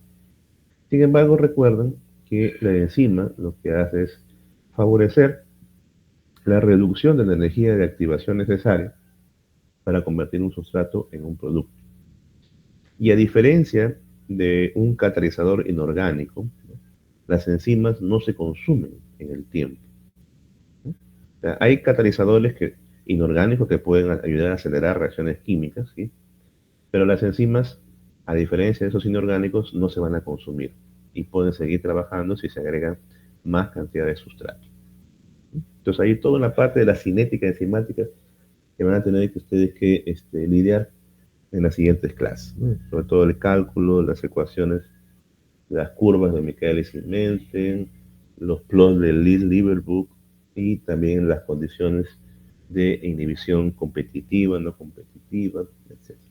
Mixta, varios modelos que tienen que precisar. Y eso va a venir en el examen. Ya eso se lo dejo a la siguiente profesora.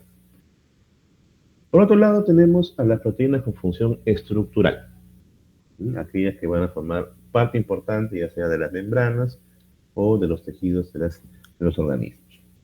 Destacamos, por ejemplo, las glucoproteínas como parte importante de las membranas plasmáticas. Pero aquí hay una cosa que quiero consultarles.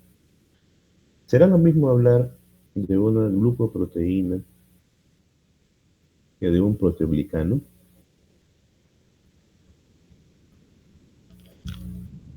O sea, glucoproteína se entiende que es una proteína que tiene azúcares en su superficie, o adheridos a ella. Y un proteoglicano, El azúcar que tiene proteínas. o más que proteínas, son péptidos, ¿no? Residuos aminoácidos. ¿Sí? Claro. Aquí el mayor porcentaje es proteína y el menor porcentaje es azúcar.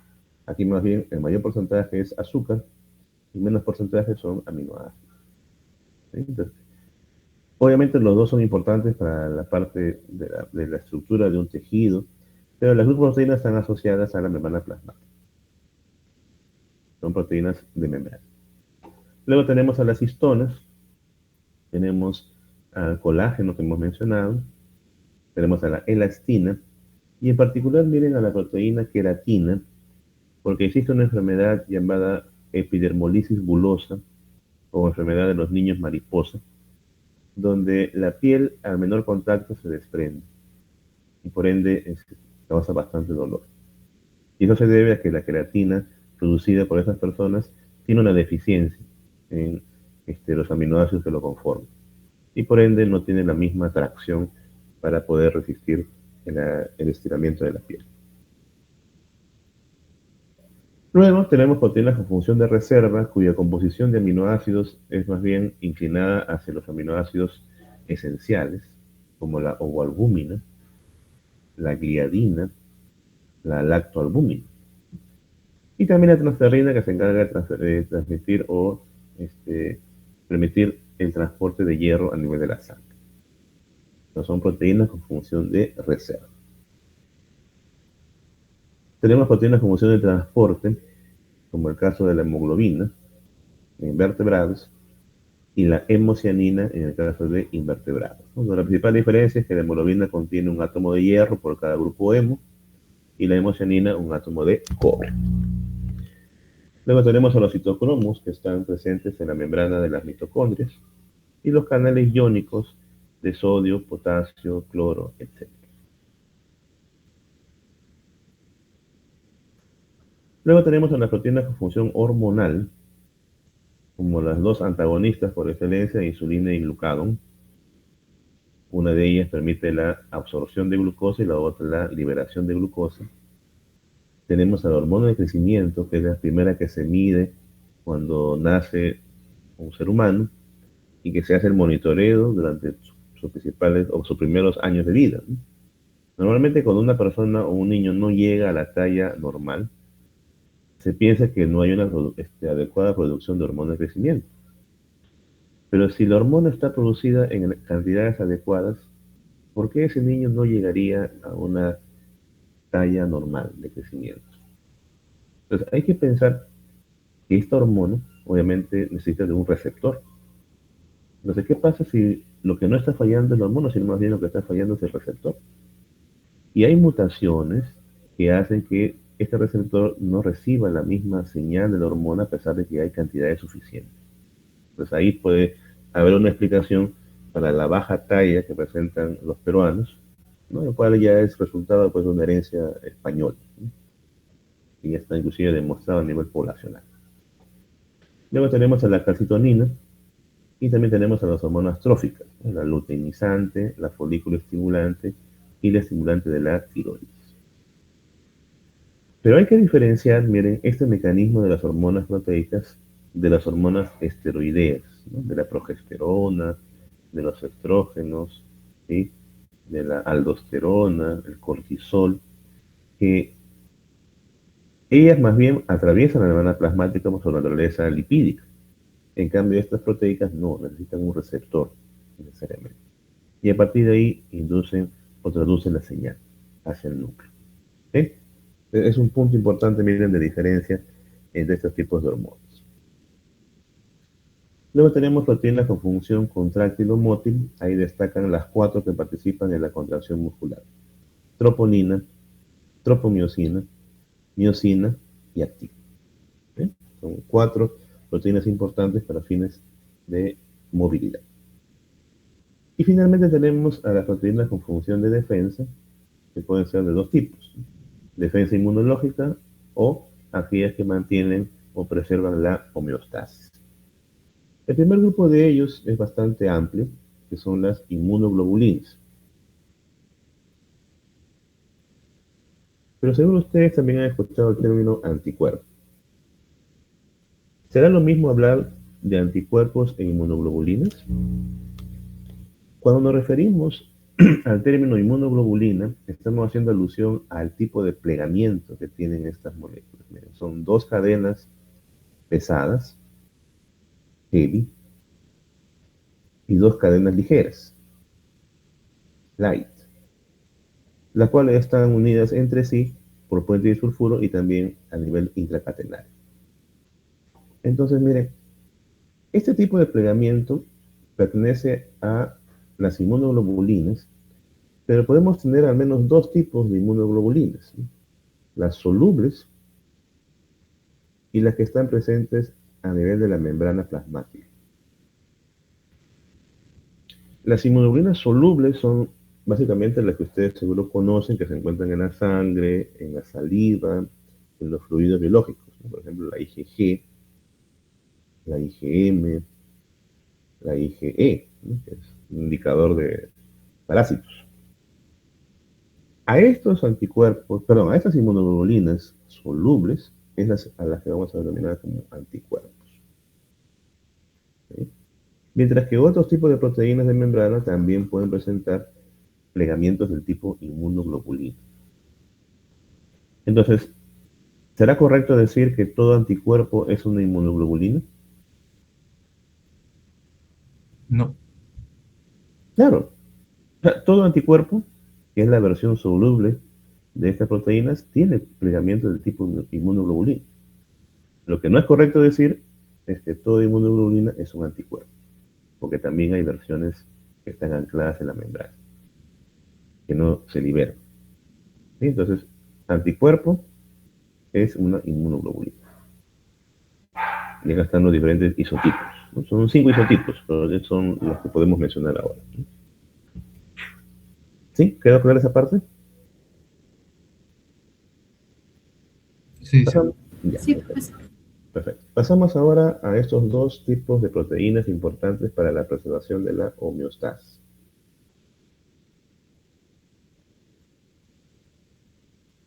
El fibrinógeno es una proteína abundante en la sangre que es soluble. Cuando tenemos un corte o una herida, hay una pérdida de sangre, ¿no? Puede ser interna o externa. Entonces, nuestro cuerpo lo que va a buscar es, obviamente, evitar de que haya pérdida masiva de sangre, ¿sí? Formando una malla insoluble que atrape a los glóbulos rojos, a las plaquetas y poco a poco forme la famosa cicatrización y la recuperación del tejido. Y eso se va a lograr a través de la formación de una malla de una proteína derivada del fibrinógeno que es la fibrina, que es más bien insoluble. Este mecanismo de conversión del fibrinógeno en fibrina va a llevarse a cabo por una enzima llamada trombina. Entonces, la trombina lo que va a hacer es cortar ciertas regiones peptídicas del fibrinógeno y convertirlo en fibrina insoluble, haciendo que se forme ese tampón que evita que se pierda la sangre. Y entonces aquí tenemos la importancia, miren, de estos dos grupos de proteínas para la defensa de nuestro cuerpo, ¿no? La defensa inmunológica y la defensa a través de la preservación de la homeostasis. Y esa sería la última parte del rol biológico de las proteínas. Lo que les subí también a Classroom, jovencitos, son estos dos libros, ¿no? En Bioquímica Ilustrada de Harper, que tiene bastantes figuritas. Pero la base, sí, de la explicación de esta clase es el libro de Leninger, ¿no? De Bioquímica de Leninger. Seguro la profesora Wall les ha recomendado otros libros, como el de Strayer, ¿sí? Hay otros autores también conocidos. Pero la principal diferencia entre esos libros está más bien en la parte metabólica, ¿no? Algunos consideran cálculos de moléculas de ATP diferentes. variaciones a veces que pueden ser puntuales o no, pero eso ya va a depender del profesor que les explique esa clase. Para esta clase en particular, como es más transversal, yo les sugiero revisar el de bioquímica del elemento. ¿Sí? Ahí está prácticamente todo lo que hemos mencionado en esta clase. Y obviamente las diapositivas y el video que les he puesto. ¿Sí? Por ejemplo, del video les puede venir, marca la secuencia correcta de eventos del video, ¿sí? Etcétera. Pero ya tienen que irse preparando para la siguiente evaluación. ¿Alguna pregunta, algún comentario?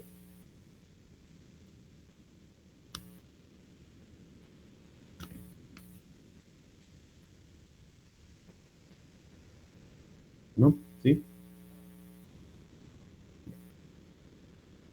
Bien, si no hay comentarios,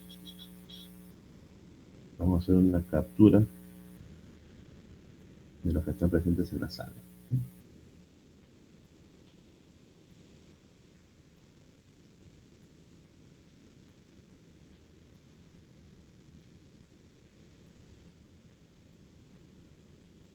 Un momentito, hay 45 presentes en la sala. No, yo voy a completar la lista virtual con los nombres que están aquí presentes. No se salgan todavía, chicos.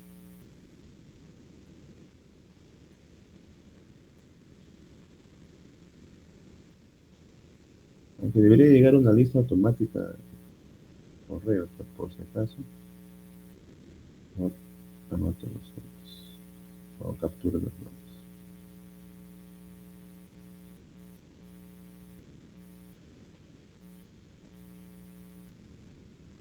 Son bastantes alumnos.